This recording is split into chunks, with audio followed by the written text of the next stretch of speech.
বিহারে 160 আসন নিয়ে ক্ষমতায় ফিরব বললেন তেজস্বী যাদব। তিনি বলেন এক্সিট পোল মিথ্যে প্রমাণিত হবে। গণনায় প্রভাব ফেলার জন্যই এই এক্সিট পোল তৈরি করা হয়েছে। আইএনডিএ এর কর্মীদের সজাগ থাকতে হবে, গণনায় কারচুপি করতে দেওয়া হবে না। ইতিমধ্যে বিজেপি 501 কিলো লাড্ডু অর্ডার করেছে। বিহার বিধানসভার ফল ঘোষণা শুক্রবার। 501 কিলো লাড্ডু অর্ডার করেছে বিজেপি।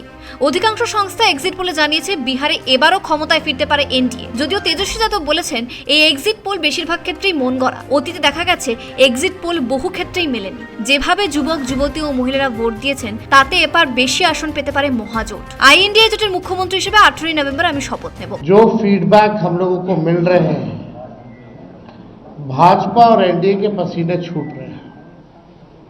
लोग बेचैन हैं, बौखलाहट में हैं। जिस हिसाब से मतदान हुआ,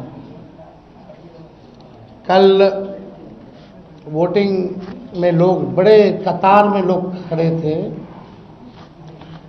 6 बजे 7 बजे तक लोग खड़े थे।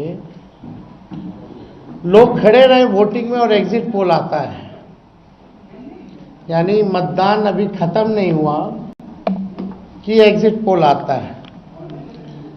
देखिए, हम ना सर्वे में खुशफहमी में रहते हैं, ना गलत फहमी में रहते हैं।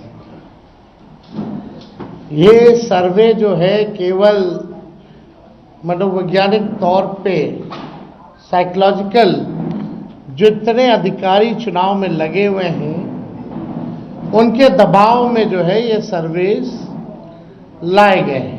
বিজেপির পাল্টা দাবি, 14 নভেম্বর অকাল হোলি দশেরা হবে বিহারে। বিজেপি নেতারা সেদিন প্রসাদ বিলি করবেন। এসআইআর পর বিহার বিধানসভা নির্বাচন এবার অত্যন্ত গুরুত্বপূর্ণ। আইএনডিএ জোট জানিয়েছে বিহারের দ্বিতীয় দফা নির্বাচনে প্রায় 59% ভোট পড়েছে। প্রায় 72% মহিলা এবার ভোট দিয়েছেন। পুরুষরা ভোট দিয়েছেন 62%। 1951 সালের পর এত ভোট পড়েছে বিহারে। এই ভোটের হার বৃদ্ধি নিয়ে দুপক্ষই আশাবাদী। ভোট সমীক্ষকরা বারবার বলেন যদি বেশি ভোট পড়ে তাহলে তা প্রতিষ্ঠান বিরোধী হয়। বিজেপি নেতাদের একাংশ মনে করছে এবার বেশি ভোট পড়ার অর্থ হলো নীতিশ সরকারের বিরোধিতা।